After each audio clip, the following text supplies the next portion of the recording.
Assalamualaikum warahmatullahi wabarakatuh. Alhamdulillah, salatu wassalamu ala Rasulillah wa ala alihi wa ashabihi wa mawala. Sidang pendengar alam maya yang dirahmati Allah Subhanahu wa taala sekalian. Alhamdulillah, di samping kita berehat santai di dalam air sungai yang amat berharga, yang amat bernilai, yang dianugerah oleh Allah Subhanahu wa taala kepada kita bersama. Jadi petang ini insya-Allah kita bersama dengan yang berhormat Datuk Seri Ustaz Tuan Ibrahim bin Tuan Man selaku menteri yang bertanggungjawab dengan alam sekitar, dengan air sungai, dan alhamdulillah petang ini nampak dia pun tak nak makan air mineral, nak minum air sungai. InsyaAllah. Jadi untuk kita memulakan perbicaraan ini, kita dengar macam mana nikmat air yang dianugerah oleh Allah kepada manusia yang berhormat. Allah Subhanahu wa taala sebut, wa ja'alna minal ma'i kulla syai'in hayy. Allah jadikan daripada air ini segala-galanya boleh hidup. Boleh hidup. Jadi apa pandangan yang berhormat menteri berkenaan dengan penjagaan alam sekitar kita, tanggungjawab masyarakat kepada air, tanggungjawab syarikat-syarikat yang kadang-kadang tebang balak ikut pandai dia aja, tidak ikut SOP yang ditetapkan oleh pihak kerajaan. Jadi kita dengar apa ulasan yang akan diberikan oleh yang berhormat menteri kita. Silakan. Bismillahirrahmanirrahim. Assalamualaikum warahmatullahi wabarakatuh. Para penonton, ramai penonton hari ni ya. Dan pertama sekali saya terima kasih pada yang berhormat Fadil Dr. Nik Zawawi, Timbalan Menteri MAFI. Kita bicarakan soal apa yang ditanya sekali tentang bagaimana hebatnya makhluk air yang Allah Ta'ala ciptakan. Hingga Allah Ta'ala nyatakan bahawa dijadikan daripada air itu segala benda kehidupan. Nak hidup pun kena ada air, nak ada air itu menjadi syarat utama untuk hidup. Ya, jadi sebab tu bila kita kaitkan tentang alam sekitar sebagai contoh, kita penjaga alam tu kena jaga sumber utama yang menjadi sumber kehidupan. Sumber kehidupan tu duduk pada air. Jadi kalau sekiranya air itu sendiri mati, maka semua benda akan mati. Ya, dia mati tu ada dua. Satu, mati dalam konteks dia tak bergerak, dia tak berfungsi sebagaimana yang asas. Konten air itu, kandungan-kandungan makhluk yang hidup dalam air itu pun dah tak berfungsi. Ya, mungkin kerana toksik, kerana racun dan sebagainya. Walaupun kita tengok kadang-kadang air itu nampak mengalir, tapi bila kita tengok dalam sungai tu dah tak ada apa dah. Ikan pun tak ada, sebarang kehidupan dah tak ada. Pasal apa? Mungkin kerana pencemaran yang berlaku pada sungai tersebut. Ya, yang keduanya, air itu sendiri, ya, sebenarnya dia Allah Ta'ala menganugerahkan satu nikmat yang besar. Ya, bahkan kalau kita tengok Fadil, setiap kali Allah Ta'ala sebut syurga, dia mesti sebut sungai. Ya, jannatin tajri min tahtihal anhar. Ya, kebun-kebun yang mengalir di bawahnya sungai-sungai. Ya, sebab tu kalau ada sungai, dia ada kehidupan. Orang akan pergi. Bila kebun kita ada sungai, harga dia lain. Ada air terjun lagi lain. Tapi kalau ada air sungai yang mati, bau busuk, harganya pakai tak ada harga lah. Jadi tanggungjawab kita sekarang ni bagaimana nilai air ni. Disebut tadi bahawa kalau sekiranya kita tengok nak dapatkan sungai yang jernih ni memang bukan mudah sekarang.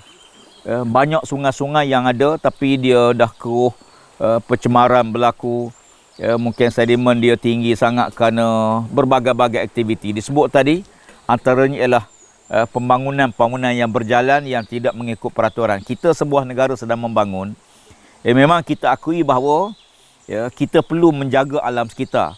Bukan soal tanggungjawab kita pada antarabangsa. Setiap tahun kita kena buat pelaporan sejauh mana mitigasi kita untuk penyerapan karbon kita melalui offset hutan-hutan yang ada. Tetapi yang pentingnya bagaimana kita sendiri bertanggungjawab pada penjagaan sungai sebagai sumber kehidupan. Jadi air ni salah satu di antara nikmat yang besar. Kalau kita nak tengok perbandingan zaman-zaman dululah waktu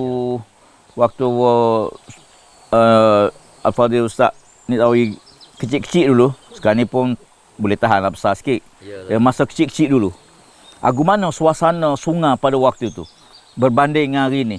Mungkin kita boleh tengok buat perbandingan. Sebab orang tua-tua ni dia biasa suka cerita yang lepas-lepas. Jadi supaya generasi muda ni boleh tengok perubahan-perubahan yang berlaku pada kehidupan sungai yang kita mungkin zaman-zaman dulu biasa mandi sungai, terjun daripada. Oh, itu champion sangat lah. Sebab tu nampak ada bakat gitu. Terima kasih yang berhormat Menteri kita. Saya dengan dia ni mazhab lebih kurang aja. Orang kampung jenis kaki mai sungai daripada kecil. Kalau kita tengok zaman dahulu, yang berhormat, sungai ini yang pertama dia jadi punca pendapatan. Yang keduanya sungai ini adalah jalan perniagaan, jalan perhubungan. Di antara manusia. Orang tua kita dulu dengan perahu, dengan rakit, dan zaman dulu betul sebagai disebut, tanah yang di tepi sungai ini jauh lebih mahal daripada tanah di pekan. Kalau dululah.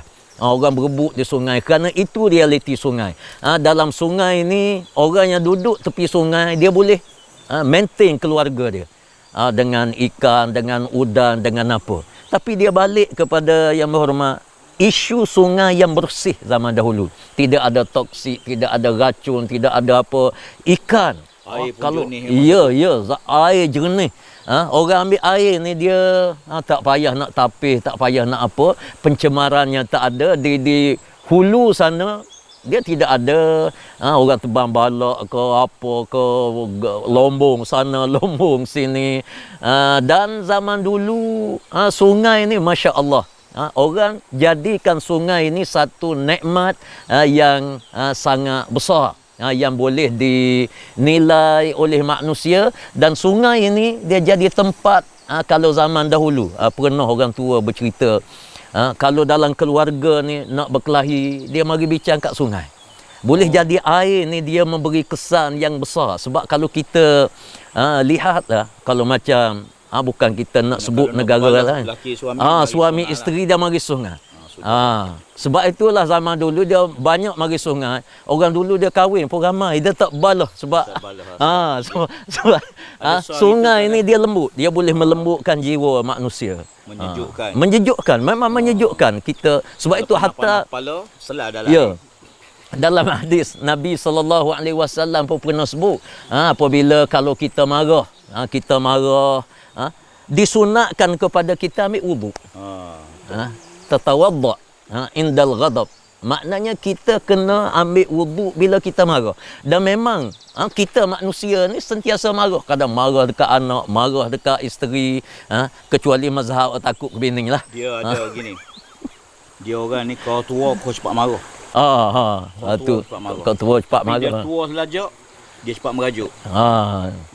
Dan dia merajuk kecil hati, anak tak balik. Yuraddu ila arzalil umur. Dia ya. Jadi kalau ramai-ramai umur ni dia naik, waktu kita muda kita stabil. Kita fikir semangat berkobar-kobar, nak buat tu, nak buat ni, nak cuba tu, cuba ni. Bila kita umur 40 ke atas, kita matang. Kita buat satu benda tu, kita fikir implikasi baik buruk. Tapi bila dah tua sikit, dia mudah marah. Lah ni kau marah kau tak? Lah ni. Lah ni nya tak marah lagi pasal muda lagi. Alhamdulillah. Rasa gitu dah. Tapi lepas dia tua sangat tu, dia mudah kecil hati. Ya betul. Wisalah, bini tak jawab. Kecek, cakap perlahan tak dengar. Cakap kuat kecil hati. Kecil hati betul. Jadi macam ada pengalaman je. Dia gitulah. Begitulah adanya. Jadi nak balik pada soalan kita. Sebenarnya sebagaimana disebut tadi, zaman-zaman dulu sungai ni sumber hidup. Bukan air tu sebagai menghidup, sungai tu sendiri. Ya, aktiviti banyak. Kadang-kadang ada sungai-sungai yang kita tengok sekarang ni cetek. Kalau kita tanya orang tua-tua dulu, jong masuk ke sungai tu. Jong ni orang sekarang ni mungkin tak tahu dah apa makna jong. Jong ni kapal besar yang bawa barang dagangan masuk. Dia berniaga di satu pekan, kemudian pergi mudik lagi. Begitulah. Ya, maknanya kalau jong tu, kapal besar tu, perahu besar tu boleh masuk, berarti sungai tu dalam. Ya, sungai tu dalam, sungai tu menarik. Dan dia sebagaimana disebutlah, kadang-kadang masyarakat kampung ni dia berada di panjang sungai. Cuma zaman dulu, penjagaan pada sungai ni walaupun dia tidak cemar sangat, tapi kalau orang tua-tua kata nak pergi mana, nak pergi sungai. Nak pergi sungai tu biasa nak pergi buai besar lah tu. Tu masalahnya, sebab sungai ni jadi tempat segala-galanya. Ya, jadi sekarang ni kita nak ubah konsep supaya kita hargai sungai, hargai air yang nikmat ni. Kalau kita tengok air ni, sungai mengalir ni, agak-agak berapa ratus tahun dah sungai ni mengalir. Ya, lama. Tak berhenti-henti. Ribu tahun. 1000 tahun. Masya Allah. Alhamdulillah. Saya masuk hutan ni banyak tempat lah. Jadi saya nak tempat-tempat yang walaupun pembalakan berjalan, di kawasan-kawasan ni ada pembalakan. Tapi pasal apa air dia jernih? Ya. Maknanya pembalakan yang ikut SOP. Ya, ada beberapa zon yang kena jangan tebang balak ya di tepi sungai. Ya, pastikan ada saliran yang betul. Ya, sekarang ni bila masalah setengah-setengah kawasan tu bukan saja pembalakan lah, pertanian, peladangan. Ya, ladang saya tidaklah anti sangat musangking ni, makan okey juga. Tapi kadang bila ladang ni termasuklah juga aktiviti pelombongan pasir. Masalahnya pasir ni dia basuh dalam sungai, setengah-setengah tempat tu, menyebabkan pencemaran tu turun ke dalam sungai. Pelombongan kita perlu ada peraturan-peraturan. Alhamdulillah ya, yang kita bangga bila ada syarikat-syarikat, company-company yang besar ni yang ikut SOP. Ini yang kita nak supaya sama ada pembalakan ke, pertanian ke, peladangan ke, apa saja aktiviti termasuk kilang-kilang. Ya, baca baru ni kadang-kadang kita tengok ada loji-loji terpaksa tutup disebabkan pencemaran. Ya, jadi bila air cemar, loji kita terpaksa tutup. Bila tutup loji, berjuta kadang-kadang kalau di Selangor tu terpaksa tak ada bekalan air. Punca apa dia? Punca sungai tercemar. Ya, jadi pencemaran ni ada dua, satu pencemaran bahan kimia sebagainya, satu pencemaran hasil daripada aktiviti yang menjahilkan bau yang tak begitu menarik. Satu nak tanya pengalaman dalam konteks pertanian lah. Ya, bagaimana industri pertanian ni sebenarnya dengan industri dengan alam sekitar ni memang rapat lah. Ya, sebab dia ada hubungan secara langsung, di mana pertanian kita nak pertanian yang mampan, yang bagus. Ya, dan di waktu yang sama sektor alam sekitar pun dapat kita jaga. Mungkin pengalaman Tun Nidawawi sebagai Timbalan Menteri Mafi, ya, macam mana kita nak supaya pertanian-pertanian yang ada ni ya mengurangkan penggunaan bahan-bahan kimia, racun-racun sebagainya. Setengah-setengah tu kadang-kadang kita makan tu tidak menambahkan kesihatan. Jadi mungkin pihak kementerian ada beberapa pandangan-pandangan yang boleh kita buat pada petani-petani kita kurang-kurangnya untuk kita menjaga kelestarian alam sekitar. Kalau kita berbincanglah isu alam sekitar dengan isu pertanian ni, dia ibarat adik-beradik di antara dua agensi kerajaan ini. Salah satu daripada perkara yang dititik berat oleh kerajaan melalui Mafi, kita nak jadikan industri pertanian di Malaysia ini salah satu daripada sektor ekonomi berbentuk maknanya orang yang bertani ini dia mampu jadi kaya. Dia boleh jadi kaya, dia tanam padi boleh jadi kaya, dia tanam apa jadi kaya, dan semua ini dia bergantung kepada air. Termasuk juga dengan perikanan laut ataupun perikanan darat. Yang laut tu saya rasa clear lah, tapi nelayan darat ini yang bela ikan dalam sangkar, bela ikan dalam kolam-kolam yang dia buat. Sekarang ini kita dapat aduan bahawa air dan pencemaran yang datang daripada macam-macam tempat ini, bila dia masuk dalam kawasan ikan, menyebabkan ikan ini dia mati. Dan kerugian ini, untuk makluman Menteri Alam Sekitar, dia mencecah bilion. Kalau kita tengok seluruh negara kita ni, isu ikan sangkar ni, dia mencecah bukan lagi angka juta. Sekali dia landa ni ratus juta kerugian daripada nelayan-nelayan darat. Dan hatta kalau kita tengok pun, ikan yang ada dalam air, ikan-ikan yang bernilai tinggi, ikan kerai, ikan kelah, ikan macam-macam lah, ikan-ikan keli yang hidup ni mati. Yang ni kita tidak buat kerugian dia. Yang bela ni kita boleh sebutlah kerugian dia sekian. Tapi pokoknya jumlah yang besar ni rugi. Jadi sebab itu kita dalam pertanian, perikanan, kita nak supaya rakyat yang ada dalam negara Malaysia ni masing-masing mereka ada hak dia sendiri. Pertanian dia ada hak dia untuk gunakan air. Jadi jangan adalah pihak lain bila dia buat sesuatu dia tidak nilai rakan dia yang lain. Orang nak buat balak ke, dia tak kira, dia kira asal boleh kaya, boleh cari duit, maka dia tidak hirau kepada petani, tak hirau kepada pihak lain, orang yang nak guna air untuk bekalan makanan, untuk apa, keluarga nak datang beriadah, nak datang, orang panggil nak santai-santai, tapi ramai pihak ni dia kira dia. Ini sikap yang tak baik, yang saya harap sikap ini kita kikis dalam negara kita dari masa ke semasa. Biar kita nak buat sesuatu, kita fikir orang lain. Jangan kita fikir kita saja. Kita fikir nelayan, kita fikir pertanian, kita fikir macam-macam. Jadi sebab itulah pertanian ini kita kalau boleh kita nak jadikan salah satu daripada aset negara yang bernilai, yang insya-Allah dia akan jadi memberi pulangan kepada negara. Bila pulangan kepada negara, seluruh rakyat ini dia akan menikmati benda ini. Bukan saja bila petani ini dia untung. Kita kata itu petani untung. Tak, dia ada kesan dia kepada kita juga. Petani mengeluarkan hasil, semua kita dapat makan. Berkait rapat semua. Satu dengan lain tu dia saling berkait. Dan saya rasa insya-Allah yang berhormat Menteri, dia ada rangka dia.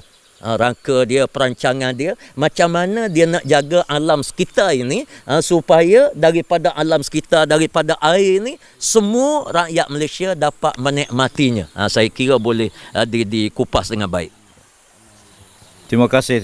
Alhamdulillah. Saya nak ambil apa yang disebut tadi, bahawa setiap sektor ni, setiap segmen kita saling berkait yang satu sama lain. Jadi kalau sekiranya kesan pada satu unit atau satu sektor, dia melibatkan beberapa sektor-sektor yang lain. Contohnya alam sekitar, biasa orang sebut soal bila berlaku pencemaran je. Orang pun telefon lah sekarang ni, saya pun banyak terima aduan-aduan. Sekarang ni orang mudah, online punya aduan pun kita terima, rasmi kita terima. Bila berlaku saja pencemaran, maka terus dibuat aduan. Alhamdulillah, Jabatan Alam Sekitar, penguatkuasaan bersama dengan UCJ, Unit Cegah Jenayah Alam Sekitar sekarang ni, alam sekitar ni kita kategori sebagai jenayah. Jenayah alam sekitar. Kita turun bersama pihak polis, dan pihak dengan forensik, kita turun cek di mana punca. Tapi kita sekarang ni bukan hanya nak ambil tindakan pada yang dah kotor. Ni kita sekarang ni bila dah cemar, kita sebenarnya terlewat. Dah terlewat, tapi terpaksa ambil tindakan lah. Tapi kalau boleh, kita nak ubah supaya jangan berlaku pencemaran. Bukan cemar baru kita nak pulih, tapi nak elak. Jadi saya ucap terima kasih pada banyak NGO alam sekitar ni, anak-anak muda kita yang menubuhkan NGO-NGO, Tujuannya pun dia tanam pokok, jaga kebersihan, pergi kutip sampah. Ni satu masalah besar kita sekarang di Malaysia. Pencemaran ni salah satulah yang besar ialah plastik ni. Plastik ni bila kadang-kadang dia masuk sungai, dia masuk longkang, menyebabkan longkang tertutup. Bila mari hujan, tu banjir kilap. Pasal apa kita cek, puncanya banyak pada plastik. Yang keduanya, lautan kita pun cemar dengan plastik. Jadi kadang-kadang kita nak ambil kesempatan lah yang mari berkelah, riadah, bawa keluarga, rehat pantai ke apa semua. Kena jaga sungguh plastik ni, tolong urus dengan baik. Jangan buang dalam sungai. Ya, bila kita buang dalam sungai, plastik ni bertahun-tahun dia tidak akan reput. Yang keduanya, plastik ni kadang-kadang daripada katalah polisterin. Ya, dia hancur. Dia hancur, dia masuk dalam sungai. Binatang dalam sungai ni, sungai ke laut, dia akan makan. Sebab dia ingatkan makanan. Banyak penyu yang makan. Kita belah pokok yang mati ni, ada plastik dalam dia. Ya. Jadi molekul-molekul halus ni pada sumber plastik ni, dia tak hadam. Ya, sebab tu kadang-kadang tepi-tepi laut, tepi pantai ni tengok ada kambing kuruh je. Biasanya kalau kambing kuruh tu, kalau boleh jamin lah, tangkap, sembelih, belah perut, memang biasa ada plastik. Lembu-lembu yang kuruh-kuruh ni pun biasa ada plastik. Tapi kalau orang kuruh ni macam mana? Plastik juga agak-agak. Orang kuruh ni banyak plastik jugalah. Plastik lain lah. Plastik lain lah. Plastik lain. Dia kena selesai juga. Tapi tak ramai dah sekarang ni yang kena buat kementerian lah. Berkenaan orang kuruh ni ke macam mana? Yang kuruh-kuruh ni kita rasa kita ada faedah juga. Ada faedah juga. Kuat-kuat diimbang. Kalau naik kereta tu, kalau gemuk belakang, nyanyi kereta. Saya tengok pernah sekali tu. Vespa kecil ya, Vespa. Suami, Masya Allah. Isteri, innalillah. Dua-dua naik, Allah nyanyi. Nyanyi. Malam pun kalau dia tidur ganggu orang. Oh, ganggu. Dia jadi macam tapi orang kata kalau orang isap rokok ni bagus juga. Pencuri tak berani masuk rumah. Sebab dia batuk semua. Ya, jadi pencuri ingat kau tak tidur lagi. Jadi hak ni antara pencemaran jugalah. Pencemaran udara sebagainya. Jadi kita sama-sama pakat jaga. Dan tahniah, terima kasih pada NGO, pihak-pihak, semua pihak lah yang mengambil berat tentang penjagaan sungai kita. Okey, kita jumpa semula. Dah mandi belum? Lepas ni kena mandi. Oh, kena mandi. Air sungai kena mandi, wajib mandi. Mandi wajib ke mandi wajib mandi? Dua-dua. Oh, dua. Okey, alhamdulillah. Masya-Allah. Mudah-mudahan kita jumpa semula dalam sesi akan datang. Hargai nikmat air. Assalamualaikum warahmatullahi wabarakatuh.